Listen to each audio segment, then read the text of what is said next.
Hi friends, ఇదైతే మనకి bank of Baroda అనమాట. 500 ఆఫీస్ అసిస్టెంట్ వేకెన్సీస్కి సంబంధించి అప్లికేషన్ ఆన్లైన్ ప్రాసెస్ ఈరోజు స్టార్ట్ అవుతున్నది. 3 May 2025, ఇంకా 23 May 2025 లాస్ట్ డేట్ అనమాట.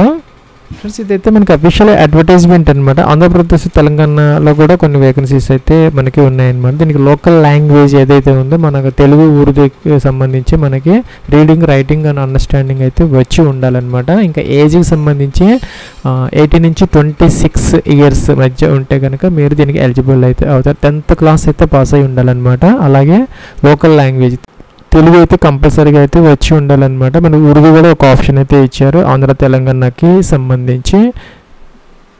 ఫ్రెండ్స్, ఇవన్నీ కూడా మనకి రెగ్యులర్ వేకెన్సీస్ అనమాట. 37,000 రూపీస్ అయితే మీకు ఈ యొక్క పే స్కేల్స్ అయితే మీకు ఎలిజిబుల్ అయితే అవుతాయి.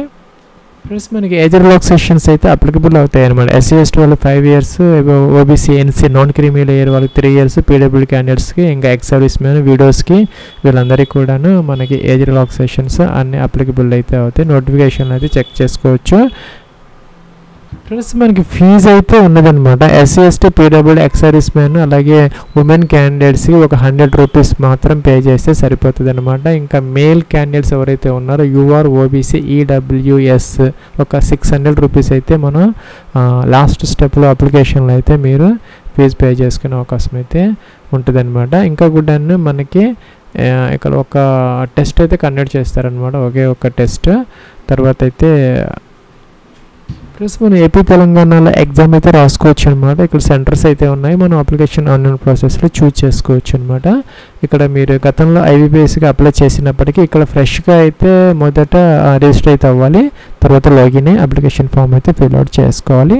ఫ్రెండ్స్, ఇదైతే మనకి రిజిస్ట్రేషన్ ఫామ్ అనమాట. 6 స్టెప్స్ అయితే ఉన్నాయి. మొదట basic information, photo, signature upload చేసుకోవాలి, డీటెయిల్స్ ప్రివ్యూ చెక్ చేసుకోవాలి, ఇంకా రిమైనింగ్ అప్లోడ్ చూసుకున్న తర్వాత ఫీజు అయితే పే చేసుకోవాలి. లాస్ట్ స్టెప్లో ఇక్కడ స్టార్ మార్క్ ఉంటుందన్నమాట. ఇవన్నీ కూడా తప్పనిసరిగా మీరు ఫిల్అవుట్ చేయాలన్నమాట. రెడ్ మార్క్ ఉన్నది, స్టార్ మార్క్ ఉన్నది. ఇక్కడ ఫోటో ఐడి ప్రకారం మీ యొక్క నేమ్ అయితే ఎంటర్ చేసుకోవాలి. ఫోటో ఐడి మీరు ఏదైతే ఎగ్జామినేషన్కి క్యారీ చేయాలనుకుంటున్నారో దాంట్లో ఉన్నట్టుగా యాజ్ ఇట్ ఈజ్గా నేమ్ అయితే ఇక్కడ ఎంటర్ చేసుకోవచ్చు. First name, middle name, last name ఎలాగ ఎంటర్ అయితే చేసుకోవచ్చు. ఇక్కడ ఫుల్ నేమ్ అయితే చూపిస్తుంది అనమాట. మీరు చెక్ చేసుకోవచ్చు ఫోటో ఐడి ప్రకారం ఉన్నదా లేదా, లేదంటే ఇక్కడ చేంజ్ చేసుకోవచ్చు అనమాట. సో మనకి ఎడిట్ ఆప్షన్ అయితే తర్వాత ఉండదన్నమాట. మీరు మార్చుకునే అవకాశం ఎట్టి పరిస్థితుల్లో ఉండదు. సో మీకు ఫీజు లాస్ అయ్యే అవకాశాలు ఉంటాయి కాబట్టి జాగ్రత్తగా చెక్ చేసుకొని ఇది మీరైతే ముందుకైతే వెళ్ళాలి. ఇక్కడ మొబైల్ నెంబర్, మీ యొక్క మొబైల్ నెంబర్ ఏదైతే ఉందో 10 digit mobile number 2 times enter చేయాలన్నమాట. ఇంకా ఇక్కడైతే సెకండ్ ఆల్టర్నేటివ్ మొబైల్ నెంబర్ ఉంటే ఎంటర్ చేయొచ్చు, లేదంటే ఆప్షన్లు అనమాట. ఇక్కడ ఈమెయిల్ ఐడి ఏదైతే ఉందో ఎంటర్ చేయాలి. డొమైన్ సెలెక్ట్ చేసుకోవాలి, జీమెయిల్ ఏంటి అనేది. పైన ఇచ్చిన ఈమెయిల్ విత్ డొమైన్ ఇక్కడ సెకండ్ టైం అయితే మనం కన్ఫర్మ్ అయితే చేయాలి. ఇక్కడ క్యాప్చర్ అయితే ఎంటర్ అయితే చేసుకొని ఇక్కడ మనకి సేవ్ నెక్స్ట్ అనే బటన్ ఉందన్నమాట. దీని మీద క్లిక్ అయితే చేయాలి. ప్లస్ ఇక్కడ మీకు ప్రొవిజన్ రిజిస్ట్రేషన్ నెంబర్ అలాగే పాస్వర్డ్ అయితే డిస్ప్లే అవుతాయి అనమాట. ఇక్కడ పైన చెక్ చేసుకోవచ్చు, మీకు మెసేజ్ కూడా వస్తుంది. అలా కిందకైతే రావాలి, ఫోటోగ్రాఫ్ అప్లోడ్ చేసుకోవాలి. ఇంకా కూడా లైవ్ ఫోటో కూడా మీరు క్యాప్చర్ అయితే చేసుకోవాలన్నమాట. వెబ్ క్యామ్ ముందు కూర్చొని ఇక్కడ ఫోటో క్యాప్చర్ అయితే చేసుకోవాలి. ప్లస్ తర్వాత టిక్ ఆన్ చేయాలన్నమాట ఫోటో అప్లోడ్ చేసిన తర్వాత. అలాగే సిగ్నేచర్ బ్రౌజర్ అని ఫైల్ సెలెక్ట్ చేసుకొని అది కూడా అప్లోడ్ చేసి టిక్ ఆన్ చేయాలి. నెక్స్ట్కి అయితే వెళ్ళాలి. ప్లస్ ఇక్కడ మన 3rd స్టెప్లో అనమాట మీరు ఏ స్టేట్కి మీరు అప్లై చేయాలనుకుంటున్నారో ఆ యొక్క స్టేట్ నేమ్ అనమాట ఇక్కడ సెలెక్ట్ అయితే చేస్తారు. సపోజ్ మీరు ఆంధ్రప్రదేశ్ కానీ తెలంగాణ కానీ సెలెక్ట్ అయితే చేసుకోవచ్చు. ఎందుకంటే మీకు లోకల్ లాంగ్వేజ్ తెలుగు లేదా ఉర్దూకి సంబంధించి వాళ్ళు మాత్రమే ఇక్కడ మనం మీరు ఏ స్టేట్కైనా అప్లై చేసుకోవచ్చు. కాకపోతే లోకల్ లాంగ్వేజ్ కనుక రావాలన్నమాట. సో ఆంధ్రప్రదేశ్ సెలెక్ట్ చేసుకుంటే ఇక్కడ తెలుగు, ఉర్దూ ఆటోమేటిక్గా వస్తాయి. అలాగే ఇక్కడ తెలంగాణ ఇచ్చినా కూడా మనకి తెలుగు అవి వస్తాయి అన్నమాట. సెలెక్ట్ అయితే చేసుకోవచ్చు. కేటగిరీ, మీ కేటగిరీ UR EWS OBCనా SCనా STనా సెలెక్ట్ అయితే చేసుకోవాలన్నమాట. సో తర్వాత చేంజ్ చేసుకునే అవకాశం అయితే ఉండదన్నమాట. నోట్ అయితే వస్తుంది, చెక్ చేసుకోవచ్చు. జాగ్రత్తగా మీరు సెలెక్ట్ అయితే చేసుకోవాలన్నమాట. ఇంకా PWD క్యాండిడేట్స్ ఉన్నట్టయితే కనుక ఎస్ పెట్టాలి, లేకపోతే జనరల్ క్యాండిడేట్స్ అందరూ నో పెట్టుకోవాలన్నమాట. ఇది కూడా PWD క్యాండిడేట్స్కి సంబంధించిందే. వాళ్ళు మాత్రం ఎస్ పెట్టాలి, లేకపోతే నో పెట్టాలన్నమాట. ఇంకా ఈ కాలమ్స్ అన్నీ అవసరమైతే లేదనమాట మనకి. ప్లస్ ఇక్కడ మీకు రిలీజియన్ సెలెక్ట్ చేసుకోవాలి. హిందూ ఇవన్నీ ఉన్నాయన్నమాట. ఇక్కడ హిందూ పెడితే కనుక నో పెట్టాలి, అదర్ దాన్ హిందూ అయితే కనుక ఎస్ పెట్టుకోవచ్చు అనమాట. వాళ్ళకి మైనారిటీ రిలీజియస్ కమ్యూనిటీ స్టేటస్ అయితే ఉంటుంది.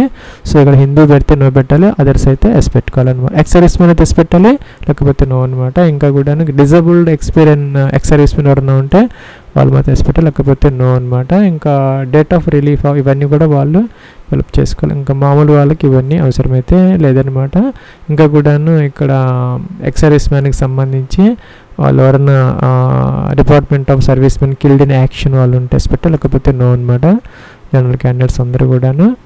అలాగే ఇక్కడ మనకి విడోస్ కానీ ఇంకా కూడాను డైవర్స్డ్ ఉమెన్ కానీ లీగల్లీ సెపరేటెడ్ ఉమెన్ కానీ ఎవరైనా ఉంటే కనుక వాళ్ళు ఎస్ పెట్టుకోవాలన్నమాట. వాళ్ళకైతే ఏజ్ రిలాక్సేషన్స్ అవి ఉన్నాయి 35 years వరకు. అది నోటిఫికేషన్లో మీరు చెక్ చేసుకోవచ్చు అనమాట. నేషనాలిటీ ఇండియన్ సెలెక్ట్ అయితే చేసుకోవాలి. అలాగే ఇక్కడ సెంటర్ ఫర్ ఎగ్జామినేషన్ అనమాట. సరే మనకి ఇక్కడ ప్లస్ హైదరాబాద్ ఉన్నది, అలాగే గుంటూరు విజయవాడ ఉంది, అలాగే విశాఖపట్నం కూడా మనకి ఉన్నదన్నమాట. సో మీరు ఒకటి సెలెక్ట్ అయితే చేసుకోవచ్చు. అక్కడైతే మీకు ఎగ్జామ్ అయితే జరుగుతుంది. ప్లస్ అలాగే మీరు ఎగ్జామినేషన్ మీడియం అనమాట. హిందీ ఇంగ్లీష్లో కావాలంటే పేపర్ ఫస్ట్ సెలెక్ట్ చేసుకోవాలి, లేదంటే ఇంగ్లీషు మరియు తెలుగులో కనుక పేపర్ కావాలి అనుకుంటే సెకండ్ ఆప్షన్ తీసుకోవచ్చు, లేదంటే ఇంగ్లీష్తో పాటు మీకు ఉర్దూలో కూడా ఆప్షన్ అయితే ఉందన్నమాట. వాళ్ళు సెలెక్ట్ అయితే ఇంగ్లీష్ అనేది కామన్ అనమాట. ఇంగ్లీష్తో పాటు మీకు తెలుగు కూడా కావాలి అనుకుంటే రెండో ఆప్షన్ తీసుకుంటే సరిపోతుంది. ఇంకా డేట్ ఆఫ్ బర్త్ అనమాట. ఇక్కడ ఫస్ట్ డేట్ సెలెక్ట్ చేసుకోవాలి, మంత్ సెలెక్ట్ చేసుకోవాలి, మీ యొక్క డేట్ ఆఫ్ బర్త్ అనమాట. 1 May 2025కి మీరు చెక్ చేసుకోవాలి. ఈ వేకెన్సీస్కి సంబంధించి మనకి 18 నుంచి 26 సంవత్సరాల మధ్య అయితే ఉండాలి. ఎస్సీ ఎస్టీ వాళ్ళు ఎవరన్నా ఉంటే 31 సంవత్సరాలు, ఓబీసీ వాళ్ళు ఉంటే 29 సంవత్సరాల దాకా వాళ్ళకు కూడా అవకాశం అయితే ఉంటుంది అనమాట. జెండర్ మేల్ ఫీమేల్ సెలెక్ట్ చేసుకోవాలి. మీరు కనుక ట్విన్ బ్రదర్ సిస్టర్స్ కనుక అయ్యి ఉంటే కవలలు అనమాట, ఎస్పెషల్ లేకపోతే నో అనమాట. ఎస్ అయితే కనుక వాళ్ళ నేమ్స్ వాళ్ళు మేలా ఫీమేలా అనేది మెన్షన్ చేసుకోవాలి, ఆడ మగ అనేది లేకపోతే అవసరం లేదనమాట. నో పెడితే మనం ఏం చేయాల్సిన అవసరం అయితే లేదు. ఇంకా మెరిటల్ స్టేటస్ మీరు అన్మ్యారీడ్ అయితే ఫస్ట్ సెలెక్ట్ చేసుకోవాలి, మ్యారీడా, విడోరా, డైవర్సల్, జ్యుడిషియల్లీ సెపరేటెడా చేసుకోవాలి. అలాగే మీ యొక్క ఫాదర్స్ నేమ్ అనమాట అన్నీ కూడా క్యాపిటల్ లెటర్స్లో మీరు ఎంటర్ అయితే చేసుకోవాలి. అలాగే మదర్స్ నేమ్ అనమాట ఎంటర్ అయితే చేసుకోవాలి. అట్లాగే మీ అడ్రస్ ఫర్ కరెస్పాండెన్స్ అనమాట, door number, flat number, street, complete address ఏదైతే ఉందో మీ అడ్రస్ ఎంటర్ చేయాలి. డిస్ట్రిక్ట్ కూడా జిల్లా అనమాట, డిస్ట్రిక్ట్ ఎంటర్ చేయాలి. స్టేట్ సెలెక్ట్ చేసుకోవాలి. పిన్ కోడ్ కూడా మీరు ఎంటర్ అయితే చేసుకోవాలన్నమాట. ఇంకా పర్మనెంట్ అడ్రస్ సేమ్ అయితే టిక్ ఆన్ చేస్తే ఇవి ఆటోమేటిక్గా ఫిలప్ అయిపోతాయి అన్నమాట. సో ఇక్కడ జిఎస్టీ ఇన్వాయిస్ కోసం మనకి 2 ఆప్షన్స్ ఉంటాయి అన్నమాట.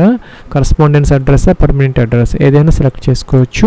ఇంకా ఇక్కడ మనకి జిఎస్టీతో కలుపుకొని జనరల్ క్యాండిడేట్స్కి 108 రూపీస్ అయితే, సారీ ఎస్సీ ఎస్టీ వాళ్ళకైతే 108 రూపీస్ వస్తుంది, మిగతా వాళ్ళకి 708 రూపీస్ లాస్ట్లో అయితే కట్టుకోవచ్చు అనమాట. మీరు ఇక్కడ వ్యాలిడేట్ చేసుకోవాలన్నమాట. కొన్ని కాలమ్స్ ఏదన్నా మనకి బ్లాంక్ వదిలేస్తే ఇక్కడ మనకి రెడ్ మార్క్ వస్తుంది. సో అవన్నీ కూడా ఎంటర్ చేసిన తర్వాత సేవ్ అండ్ నెక్స్ట్కి అయితే మీరు వెళ్ళొచ్చు. ఇక్కడ ఎడ్యుకేషన్ క్వాలిఫికేషన్ అనమాట. 1 May 2025కి మీకు 10th క్లాస్ అనేది కంపల్సరీగా పాస్ అయితే ఉండాలి. మీకు ఇంటర్ డిగ్రీ ఉన్నా కూడా ఎంటర్ అయితే చేసుకోవచ్చు. 10th మాత్రం కంపల్సరీగా స్టార్ మార్క్ ఉందన్నమాట, కంపల్సరీగా ఎంటర్ చేసుకోవాలి. అలాగే ఇక్కడ నోట్ అయితే ఇచ్చారనమాట, మీరు పర్సంటేజ్ అనేది ఎగ్జాక్ట్గా ఎంటర్ చేసుకోవాలి. సపోజ్ మీకు 54.99 వచ్చి ఉంటే కనుక మీరు 60 అంటే దాన్ని రౌండ్ ఆఫ్ చేసి వేయకూడదు అనమాట. ఎగ్జాక్ట్గా మీ పర్సంటేజ్ ఏదైతే ఉందో 2 digits 2 decimals అనమాట. ప్లస్ ఈ విధంగా ఎంటర్ అయితే చేసుకోవాలి. ఇంకా సిజిపిఏ సిస్టంలో కానీ అలాగా ఉంటే కనుక మీరు దానిని ఈక్వలెంట్ పర్సంటేజ్లోకి మార్చుకొని వేసుకోవాలి. సపోజ్ మీకు 8.5 వచ్చి ఉంటే మీ స్కేల్ ఇంకా 9.5 అయితే 8.5 × 9.5 వేస్తే ఇలా వస్తుంది అనమాట. అలాగే మీకు 10% స్కేల్ అనుకోండి, మీకు 8.5 వస్తే 85% వేసుకోవాలన్నమాట. సో చెక్ చేసుకొని మీరు ఎంటర్ అయితే చేసుకోవాలి. అయితే ఇక మీ పర్సంటేజ్ మాత్రమే ఎంటర్ చేయాలి, గ్రేడ్ ఎంటర్ చేయడానికి అవకాశం లేదనమాట. ప్లస్ అలాగే ఎప్పుడు పాస్ అయ్యారు 10th క్లాస్ అనమాట, ఏ మంత్ ఏ డే మనకి సర్టిఫికేట్లో అయితే ఉంటుంది. దాని ప్రకారం ఇక్కడ మీరు ఇదైతే సెలెక్ట్ అయితే చేసుకోవాలన్నమాట. ఇంకా ఫస్ట్ క్లాస్ వచ్చిందా, సెకండ్ క్లాస్, థర్డ్ ఇవన్నీ ఉంటాయి. ఇంటర్మీడియట్ ఉంటే ఎంటర్ చేసుకోవచ్చు. స్ట్రీమ్ అనమాట, అంటే మ్యాథ్స్, ఫిజిక్స్, కెమిస్ట్రీ లేకపోతే కామర్స్ ఏంటి అనేది ఎప్పుడు పాస్ అయ్యారు, ఎంత పర్సెంటేజ్ వచ్చింది, ఫస్ట్ క్లాస్. లేదంటే అవసరమైతే లేదనమాట, ఎంటర్ చేయాల్సిన అవసరం అయితే లేదనమాట. ఇంకా మన తెలుగు రాష్ట్రాలకు సంబంధించి తెలుగు మనకి వచ్చని చెప్పేసి ఎస్ అయితే పెట్టుకోవాలన్నమాట.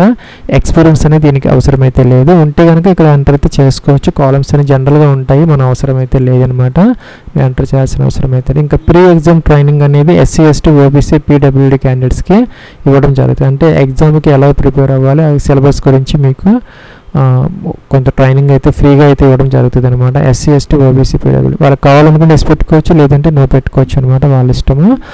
ఇంకా తెలుగు లాంగ్వేజ్ ఒకటి మాత్రం కంపల్సరీగా రీడ్ రైట్ స్పీక్ అయితే మనం పెట్టుకోవాలి. ఇంకా ఏదైనా మీకు వేరే లాంగ్వేజెస్ కనుక సపోజ్ ఇంగ్లీష్ కూడా మీకు వచ్చి ఉంటే ఇక్కడ ఎంటర్ అయితే చేసుకోవచ్చు, రీడ్ రైట్ ఇలాగనమాట, లేకపోతే వదిలేయచ్చు అనమాట. ఒకటి మాత్రం మా తెలుగు మాత్రం కంపల్సరీగా టిక్ ఆన్ చేసుకోవాలి, 3 కూడాను, లేకపోతే ప్రాబ్లం అవుతుంది. వ్యాలిడేట్ చేసుకోవాలి, నెక్స్ట్కి అయితే వెళ్ళొచ్చు. ప్లస్ ఇక్కడ మనకి ప్రివ్యూ కనపడుతుంది అనమాట, అన్నీ కూడా కాలమ్స్ అన్నీ వస్తాయి, చెక్ చేసుకోవాలన్నమాట. తర్వాత అయితే మనకి ఎడిట్ ఆప్షన్ వీళ్ళు ఇవ్వరనమాట. సో మనం జాగ్రత్తగా చెక్ చేసుకొని అన్ని కరెక్ట్గా ఉంటే ఆ అగ్రీ అని కంప్లీట్ చేసుకోవాలి. సో ఇక్కడ ఆర్ యూ షూర్ అని అడుగుతున్నారనమాట. సో మనం జాగ్రత్తగా చెక్ చేసుకొని ఏదైనా ప్రాబ్లమ్స్ ఉంటే బ్యాక్కి వెళ్ళొచ్చు అనమాట, బ్యాక్కి వెళ్ళి ఎడిట్ చేసుకోవచ్చు, లేదా అన్ని ప్రాపర్గా ఉన్నాయని కన్ఫామ్గా అయితే ఇక్కడ కంప్లీట్ అయితే చేసుకోవచ్చు. ఫ్రెండ్స్ ఇక్కడ మనకి అప్లోడ్స్ సెక్షన్లో డేట్ ఆఫ్ బర్త్ అడుగుతున్నారనమాట. ప్రూఫ్ కోసం తన 10th క్లాస్ మార్క్ షీట్ కానీ సర్టిఫికేట్ కానీ డేట్ ఆఫ్ బర్త్ ఉన్నది ఏదైతే ఉందో PDFలో అప్లోడ్ అయితే చేసుకోవాలన్నమాట. అలాగే ఈ 10th క్లాస్ సంబంధించి అదే ఎడ్యుకేషన్ క్వాలిఫికేషన్స్ ఏదైతే ఉన్నాయో 10th ఇంటర్ డిగ్రీ అన్నీ ఏది ఉంటే అవి మీరు ఏవైతే అక్కడ ఎంటర్ చేశారో అవన్నీ కూడా ఒకటే PDFలో ఇక్కడ అప్లోడ్ అయితే చేసుకోవాలన్నమాట. బ్రౌజ్ అని చెప్పేసి ఫైల్ సెలెక్ట్ చేసుకోవాలి. ఇంకా కేటగిరీ సర్టిఫికేట్ కూడా అంటే OBC NCL వాళ్ళు, అలాగే EWS క్యాండిడేట్స్, SC ST అందరు కూడాను అప్లోడ్ అయితే చేసుకోవాలి కంపల్సరీగా అనమాట. OBC వాళ్ళు కానీ EWS క్యాండిడేట్స్ ఎవరైనా ఉంటే వాళ్ళు April 1 నుంచి March 31 ఆ సంవత్సరంలో తీసుకున్నట్టు లేదంటే రెన్యువల్ చేసినటువంటి వ్యాలిడ్ యాక్టివ్ సర్టిఫికేట్స్ మాత్రం అప్లోడ్ అయితే చేసుకోవాలన్నమాట. క్యాప్చర్ ఎంటర్ చేయాలి ఇలాగనమాట. నెక్స్ట్కి అయితే వెళ్ళొచ్చు.